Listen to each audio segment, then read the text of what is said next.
Picasso. Hmm? The young, very young Picasso with You his could sister always tell Lola. his eyes. Yeah. Um, and wait, sorry, I didn't mean to go forward. I meant to leave it there. So, well,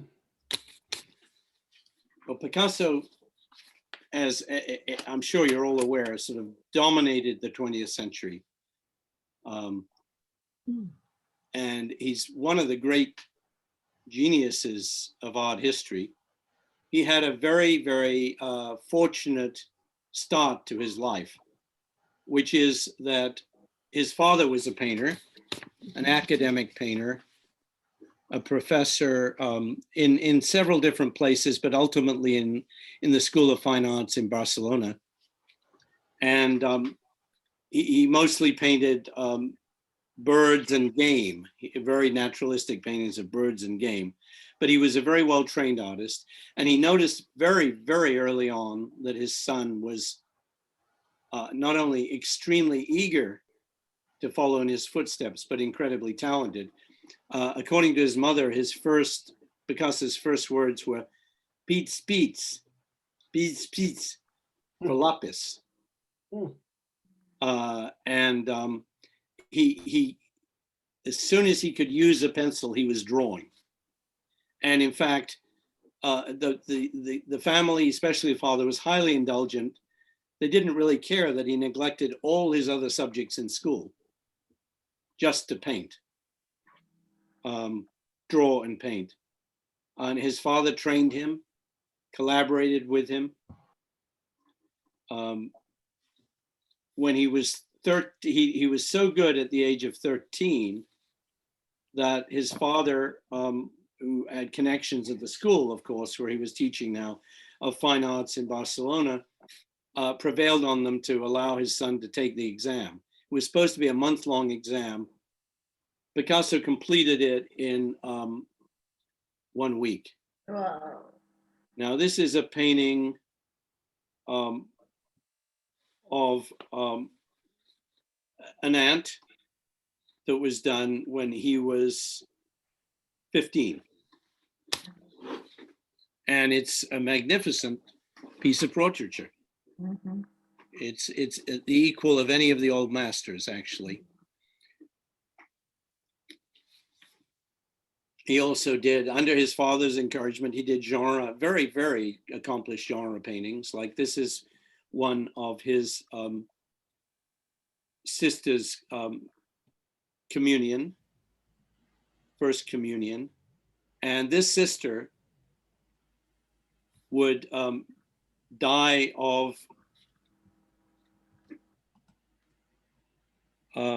diphtheria the same year, actually, which was an incredible blow to Picasso. He would refer to it for the rest of his life. He was very, very close to this sister, who I think was about 7 years. Well, no, 14. She was just a few years younger than him. He also would go out in the countryside and paint, take a little kit with him and boards and paint landscapes. And this is, you can see at the age now of 16, I'm sorry, at the age of 15 still, is a highly accomplished piece of landscape painting. Very, very tight observation, really very impressive. And under his father's guidance, he also painted this genre painting, which is called Science and Charity. And although it's quite conventional in certain ways, it has quite a power to it. And it's reminiscent, a little bit reminiscent of Munch's work. And you wonder if some of his experience of his sister's dying has entered this painting, which was done just about a year after her death. That's his father who's posing as the doctor, science, and actually a woman he found on the street, young girl actually found on the street who poses as the nun.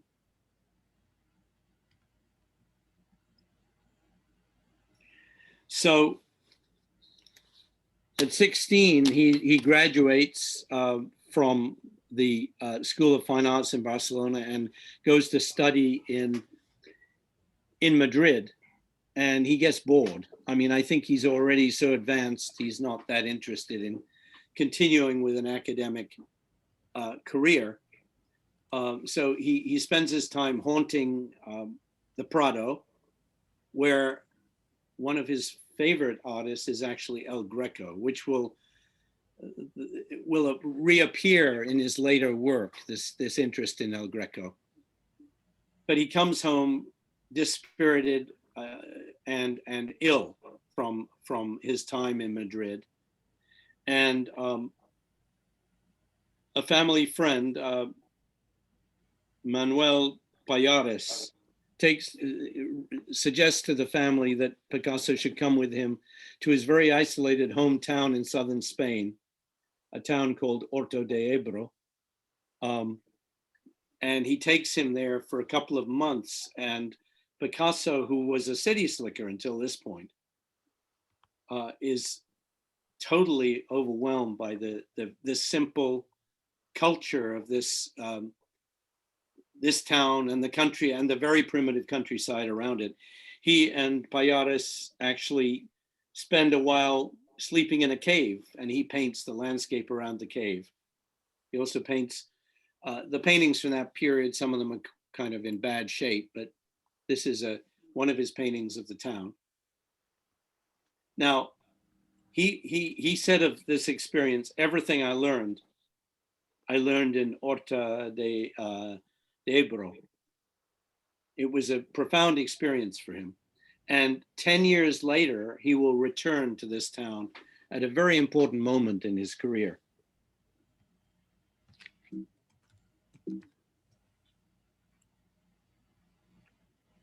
In 1900, he heads off for Paris.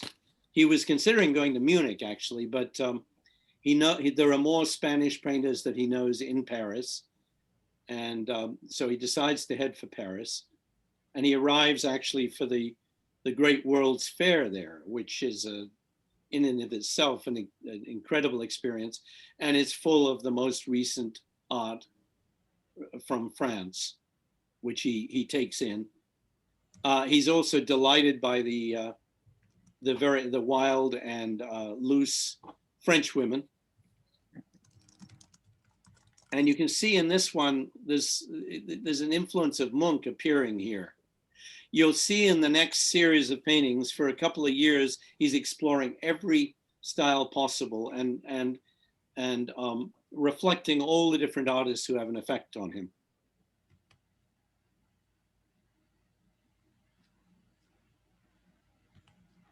Not a very nice painting.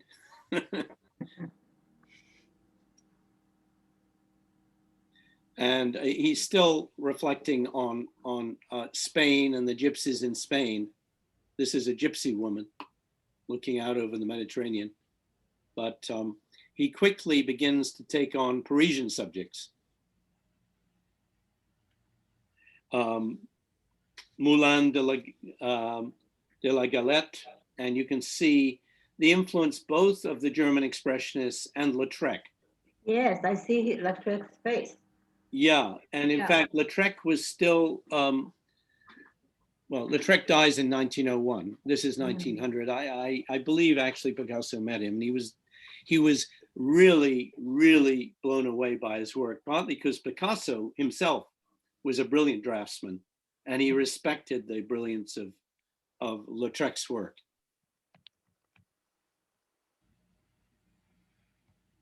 Flower vendor. But he's taking on every aspect of Parisian life. These paintings are probably, a lot of these paintings would have been done in one evening. He was a night painter. Now, on arrival in Paris, he met with his other Spanish friends, but he also made some very important French connections. Perhaps one of the most important was Max Jacob, a who's a journalist and writer of some, and poet of some importance. I mean, he's still well known today, who was Jewish and who also was gay and who had crushed on Picasso. Something that Picasso wasn't particularly interested in, but they became really, really close friends, and they shared an apartment for a while. Max Jacob would sleep in the bed at night, and Picasso would sleep in the bed in the daytime, because Picasso was a night person who socialized and then painted late into the early hours of the morning. And most of his work was not done from life. He had an incredible, at this point, visual memory. He would take thumbnail sketches of things, but then he'd work up the paintings in his studio. They were very poor, the two of them, and he actually would, when the weather got bad, he burned some of his canvases to keep their room warm. And he started during this year to go a practice which he continued for a couple of years of going back and forth between Barcelona and Paris. We're back in Barcelona here, and near the bullfighting ring. He was a real fan of bullfights. Right. And he would actually hawk. He would do paintings of bullfights out of his head and then hawk them at the entrance to the bull ring when the people came out, claiming they were paintings of the particular fight that had just happened, as a way to make money. Because during this, for a couple, 2 or 3 years, he's really poor and he's struggling.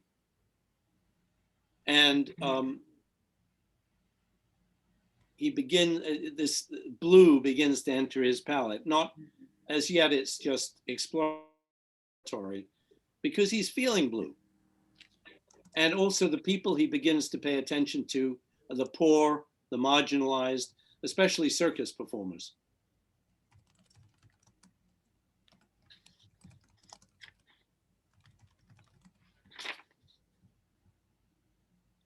This one, though, this is the Quatre Gat, which is actually in Barcelona.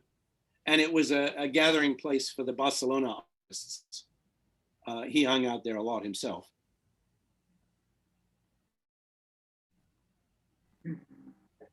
But you can see he's veering wildly. This suggests, again, German expressionism. And this is called the French can-can, as you can see. And here is clearly a tribute to Lautrec.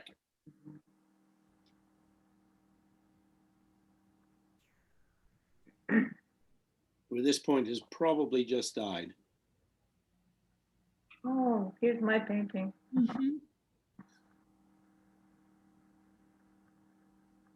Somewhere between German expressionism and Fauvism.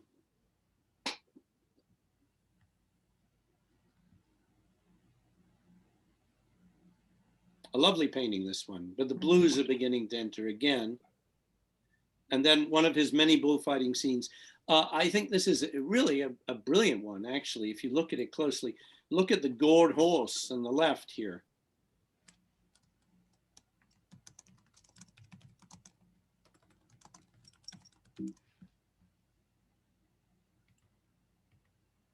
Now we're starting to enter the blue period. Absinthe drinker.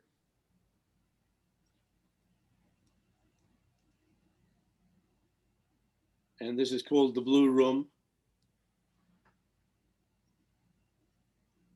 You get a feeling of coldness and emptiness and some degree of hardship in this painting. Well, about this time, actually, while he's in Spain, one of his friends from the Quatre Gat, who's in Paris, a fellow painter who was very close to him, maybe Maria, you can tell me how you pronounce this name, Casagemas, Casagemas, Casagemas. Casa Hemas? Yeah. With the, yeah, Yeah, Santa Hemas, right. Yeah. Thanks, of course. Be Casa French Hemas, for never. Je say that m'en- again? It might be a French word for never. Je No, in this case, it's not. It's because he was Spanish. Oh. And he was a very close friend of Picasso. While Picasso was in Spain, Casa Hemas, at a banquet of many of Picasso's other friends in Paris, stood up in the middle of the banquet and shot himself because he was madly in love with this woman who didn't really reciprocate his love. This had a huge effect on Picasso when he gets back to Paris and discovers what's happened to his friend. And he paints this painting, and he paints a number of paintings that refer to this friend's death. But look at this painting, look at this candle here. That candle is right from Van Gogh.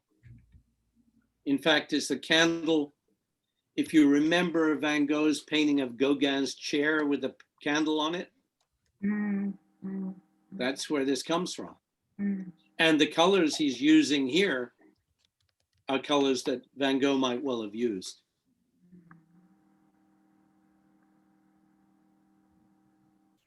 Just one of the, because his work is filled throughout his career actually with references to other artists who he's borrowing from or absorbing.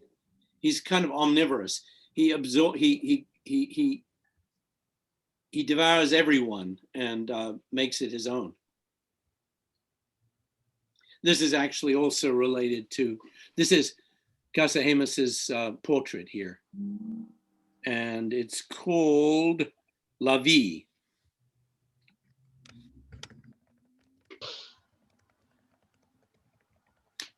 Sleeping drinker. I mean, he spends maybe a couple of years in poverty painting these blue paintings, which are not very popular, surprisingly. He's not doing very well selling them. And he's feeling that his genius is unrecognized and his abilities are not being appreciated.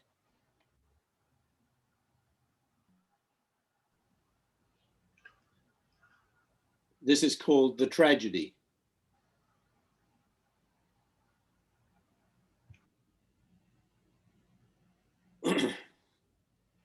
Old guitarist. And you can see the kind of distortions, exaggerated, but the distortions that are clearly inspired by his love for El Greco. Yes. The elongation of the figure. This is actually Barcelona in the blue period. Probably the rooftops behind his studio. But something happens all of a sudden.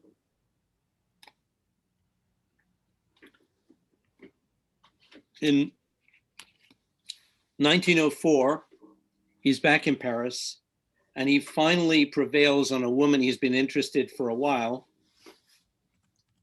Fernande Olivier, to actually move into his studio with him. And he's delighted, and his palette changes almost immediately. This is him in 1904. And this is Fernande, according to Picasso. She was a very interesting person. We know more about Picasso than any probably artist in history, and largely because, well, partly because he was a major celebrity, but also because two of the women who were his lovers, longtime lovers, wrote books about him. And Fernande was the first. The book she wrote about him, which is called Picasso and His Friends, was not actually published till after his death, because she wrote it after they'd broken up, and he prevailed on her and the publisher to delay it in exchange for a good sum of money until after he was dead. And it reveals a lot of things about him, some of which are quite shocking, which is one of the reasons he didn't want the book released. But they had a at the beginning, a very intense affair. He was so delighted to have her. He actually built a little shrine for her in one corner of the studio. But he was also highly jealous. And when he left to go out, he would lock her in the studio. Literally. But you see how his paintings are all of a sudden brighter, and this reddish pink enters many of them. I mean, there's still a sense of, the figures still have a lot in common with the Blue Period figures, but they're not as mournful and as desperate. The Harlequin is a subject that he will return to it over and over again. Partly because he was hanging out with circus performers, but also because I think he identified with the Harlequin. This is actually based on, I don't know if it was painted from life, but this is Fernand, except that Fernand's hair was red, another redhead. She was known as La Belle Fernande in Paris. She was much sought after by other artists as a model, but he made her agree when they got together that she would not pose for anyone else besides him. This is a lovely portrait of her in the mantilla, kind of as a Spanish woman. Beautiful. Beautiful. Is that oil? Say it again. Is that oil? Yeah, very, very loose. And you can see it was done very quickly, and it's running in places. See? I really like that. It's an incredibly limited palette. It's just mostly black with a little bit of red orange, probably. The Harlequin again.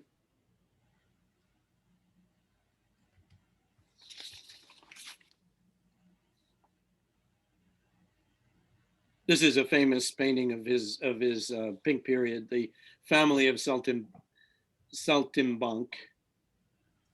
circus performers. Quite a beautiful painting, and they exist. It's strange though, you know, his figures exist almost in this void, in this strangely bare and empty landscape. So there's a sense of dispossession and alienation, which of course was a prevailing feeling throughout Europe during this period.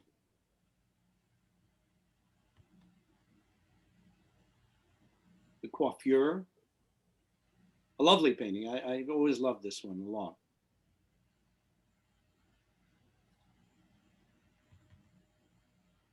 Now this is around the time he, 1905, Cézanne dies. 1906, there's a huge retrospective, and all the artists of Paris take it in, including Picasso. And you can almost see, this is that period, you can almost see a beginning of an influence of Cézanne even in this painting.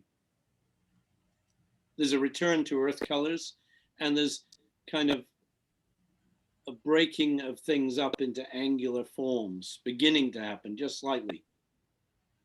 And here is obviously an homage. It's just a little gouache, I think, an homage to Gauguin, if you remember his horseman on the pink sands. Okay, so in 1905, actually 1904, 1905, the same time that he met Fernand,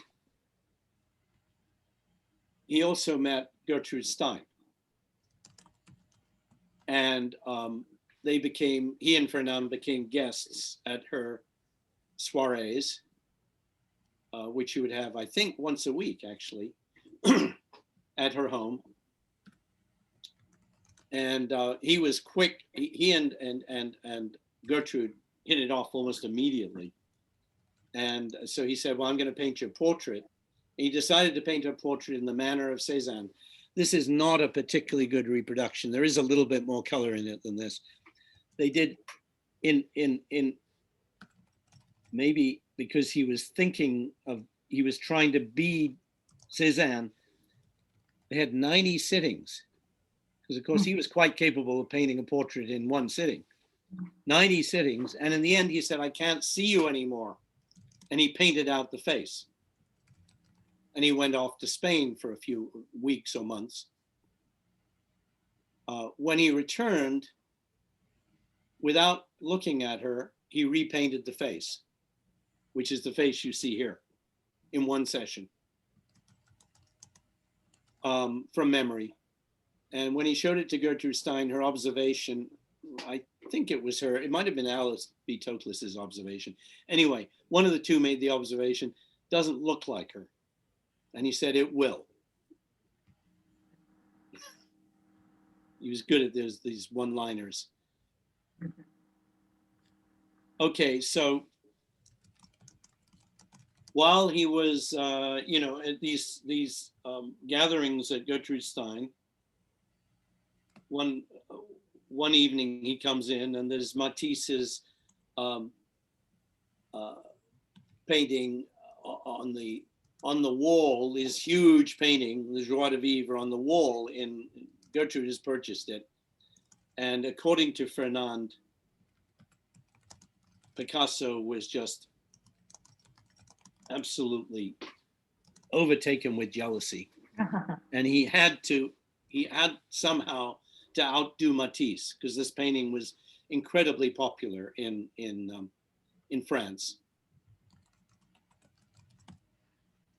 And this was the work that this was his response to Matisse. A huge painting. It's called Les Demoiselles d'Avignon. It's actually women in a brothel in Avignon. And Picasso was familiar with Avignon. He was also at the time studying, well, completely obsessed with, apart from Cézanne, with primitive art. And in this painting, you see something that looks somewhat Egyptian here, two faces that look African over here, and two faces in the middle, which are based on Iberian sculptures. Well, Picasso was collecting these. He had a collection of African art. He also had a couple of Iberian sculptures, which he had purchased from someone who was stealing from the Louvre. And he knew he was stealing from the Louvre. He knew because he was keeping them hidden. Fernand never really understood why he had everything else out, but these two heads, Iberian heads, were kept wrapped up most of the time.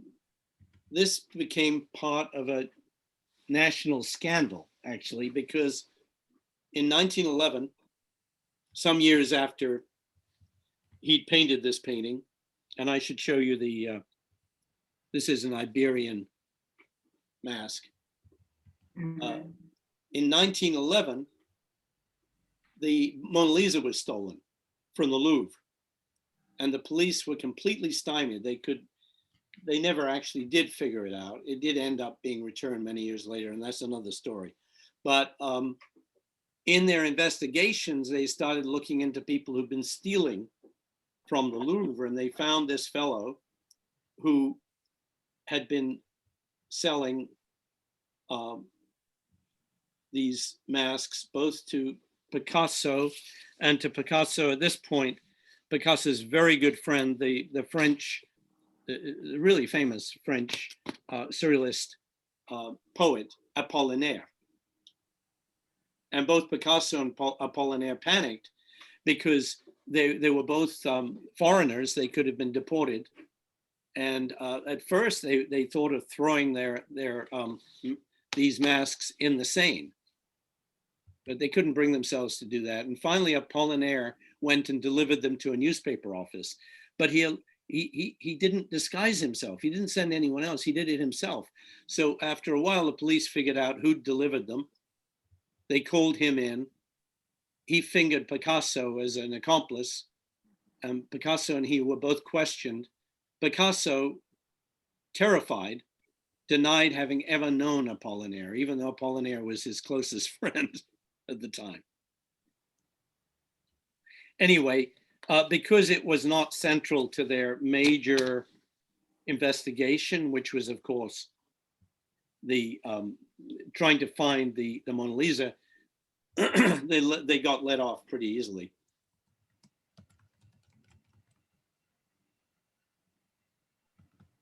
Now, someone, you know, when he showed the Demoiselle d'Avignon to his artist friends, they were all utterly appalled. And Matisse declared it a joke. And many of them just couldn't even look at it. But there was one artist who appreciated it, and that was Georges Braque. Now, this is Georges Braque and Pablo Picasso many, many years later, because at the time that he showed it to Braque, who's the essentially only 6 months different in age from Picasso, they were both young men just starting out in their careers. But Braque was very interested in what Picasso had done. And so the next summer, and this is, of course, Cézanne, who was the inspiration for both of them. So the next summer, Braque went to a stock, which is a place where Cézanne painted a lot. And this is one of the views from a stock. And started doing a series of Cubist paintings. But before I get into his Cubist paintings, I'm going to give a little bit of a history about him. I did mention him before in the Fauve section, but I wanted to say a little bit more about him. He's the son of a house painter. He's born in Le Havre, the same place where Monet was born. He trains as a house painter, but at the same time, he's taking courses in painting. And finally, at a certain point, he goes to Paris and starts painting. This is an extremely early painting of his, when he would have been about 18. And it shows he'd already got a real mastery of traditional painting. But once he went to Paris, he began by painting in an impressionist manner. And then upon seeing the Fauves, he moved on to Fauvism. This is kind of a painting between Impressionism and Fauvism. It's a painting of the port of Le Havre.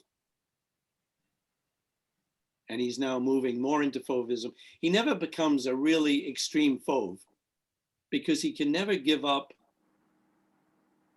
the connection to form. You know, color is important to him, but form is even, and space is even more important. But they're very interesting paintings.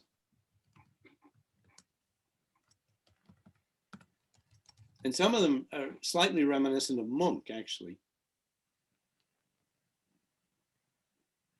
And of the Blue Rider movement. But 1908, this is after he's seen Les Demoiselles d'Avignon. He returns to his stock and he starts to paint these paintings, which are really the beginning of Cubism.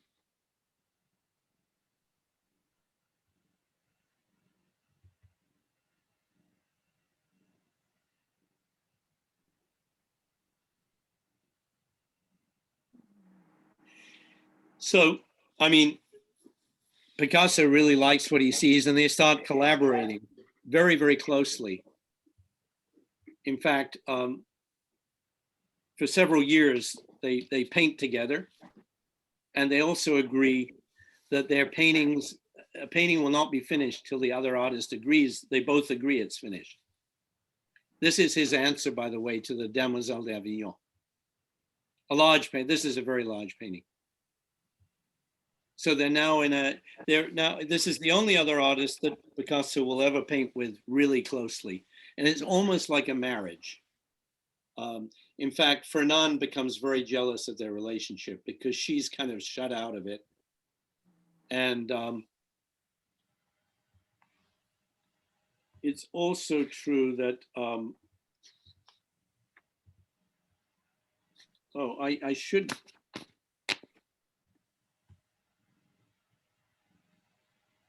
yeah, I need to mention one other thing that was creating beginning to create a rift at this period between Picasso and Fernand, which was that they decided to adopt a young girl from an orphanage, and they brought her home, and for a while it went very well. But after one day, Fernand came back and discovered Picasso drawing an explicit drawing of her in the nude, this young girl, and immediately took the girl away and took her back to the orphanage because she was afraid of where this was going to go.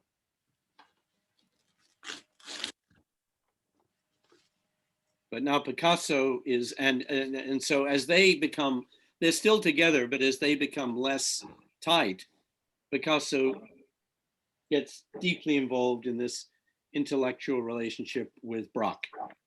And this is the beginning of his, but he's still with Fernand, and he's still actually really attached to her in many ways.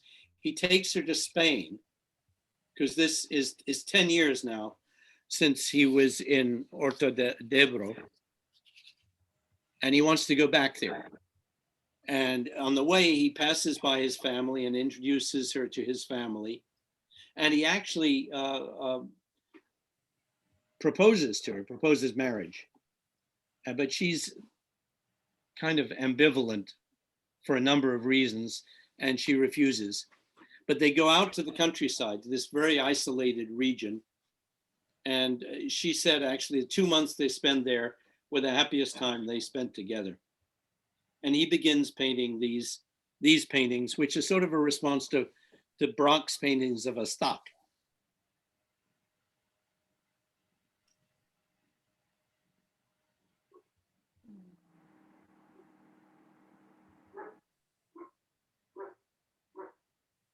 But Fernand gets quite upset when he starts turning this technique onto her. She's not very happy with his interpretations of her in this new Cubist language that he's developing. I don't know if this is specifically of her, but this was the kind of thing he was painting of her.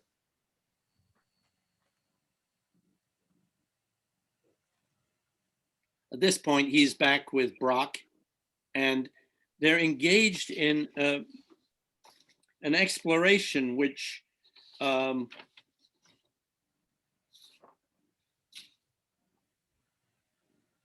is almost impossible to talk about. They're exploring.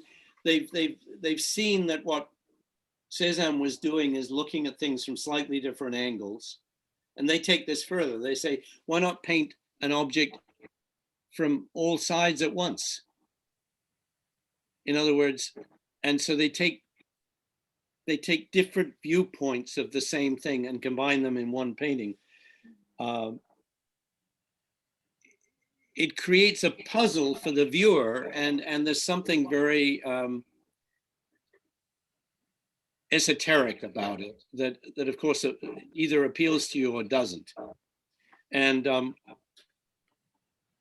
looking for a quote here by yes. So Braque commented, the things that Picasso and I said to one another during those years, which were 7 years altogether, will never be said again. And even if they were, no one would understand them anymore. It was like being roped together on a mountain. So it was.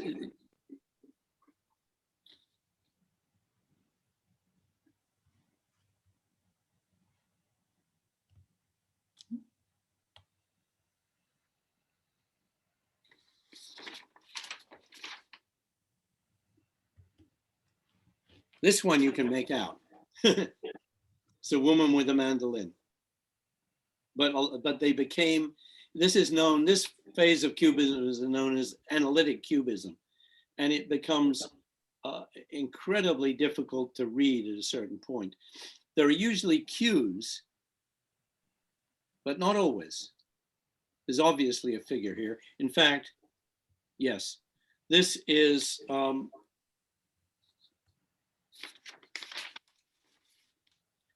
portrait of one of Picasso's dealers, Canwille.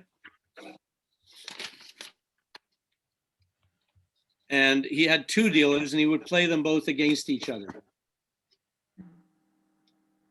To his advantage, of course. This was Canwille and this is Volard, his other dealer.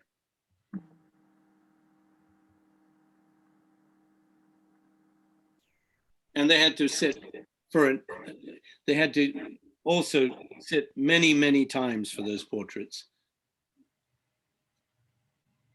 You see, they're starting to introduce words. This one,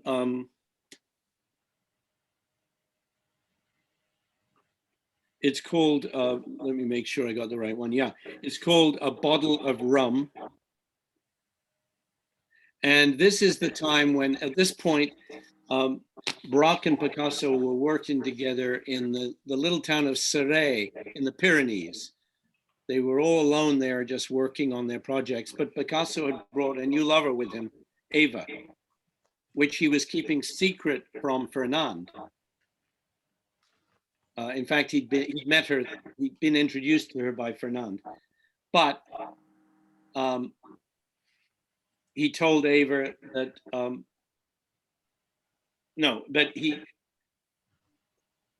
Fernand had told Eva that she was having a secret affair with someone else and to keep the secret from Picasso. But instead what Eva did was to take up with Picasso herself.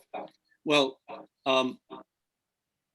Fernand, when she hears what's going on, decides she wants Picasso back and goes to Céret, and there are a number of confrontations which Picasso seemed to kind of enjoy.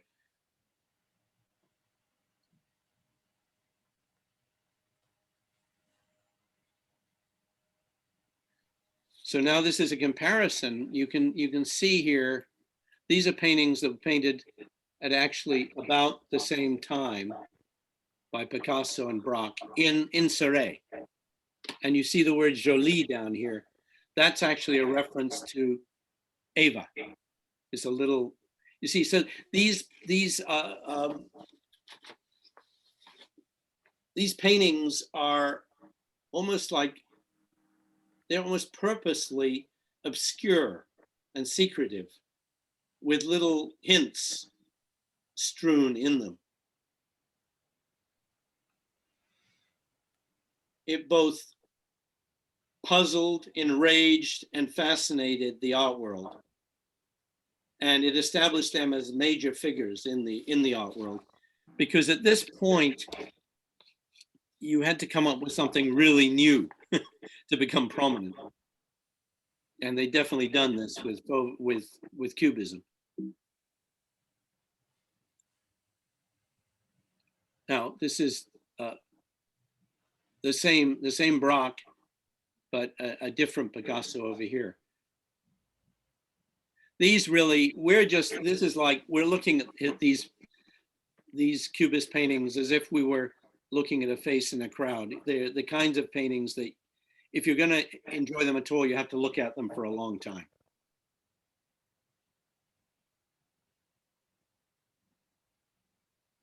Now here you can see the guitar quite clearly. There's the beginning of a change happening, and I'll begin the interview, and we'll follow Braque to that change. This is one of his earlier Cubist paintings.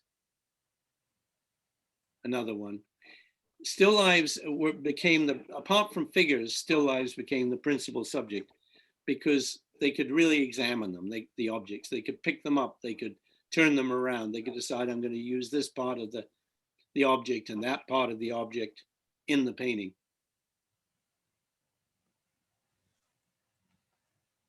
But even the experts can't always tell Braque from Picasso during this period. But now something new enters, and it's actually Braque. It's called papier collé, where you glue several pieces of paper together to make an image, and then maybe in this case he's drawn on it as well. He also started adding sand to his paint. to create this. They were starting to break the barrier between real objects and paintings at this point. So we've gone from synthetic cubism, from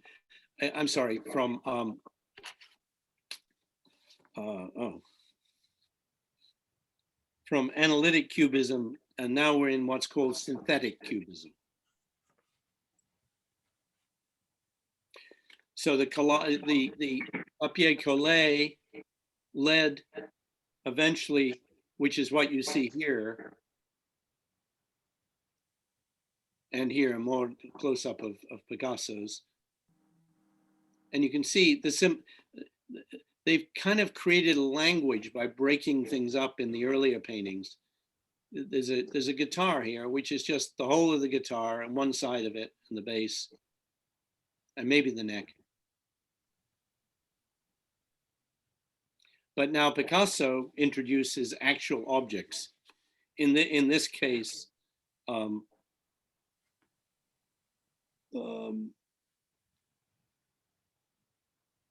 it's the caning of a chair, which is, and there's a rope around the painting too. So they're breaking down all these barriers and all these preconceptions about what a painting is, which will lead directly to surrealism and even to conceptual art. And color is coming back into their paintings at this point.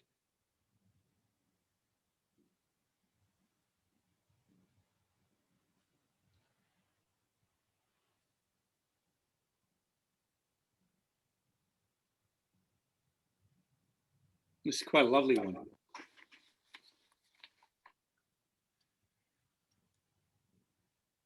Some people have likened this experiment in Cubism to the theory of relativity, the idea that of seeing things from different viewpoints and combining them in one object, in one painting.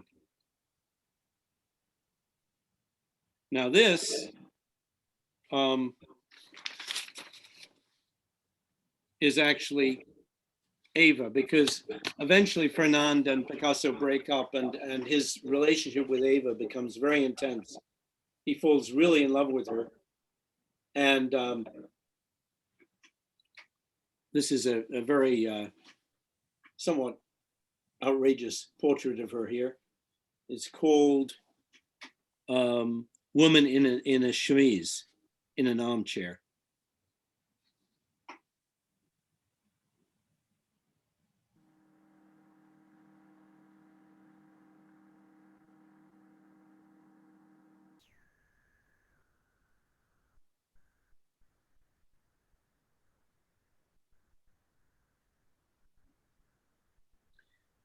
The thing about this movement is it's you can almost read anything into these paintings. They give you very little to work with.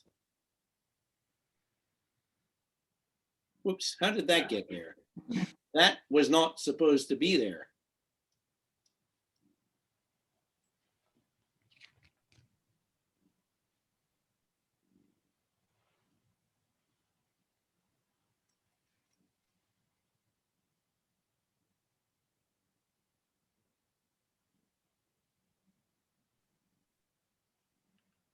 So we're now 1914.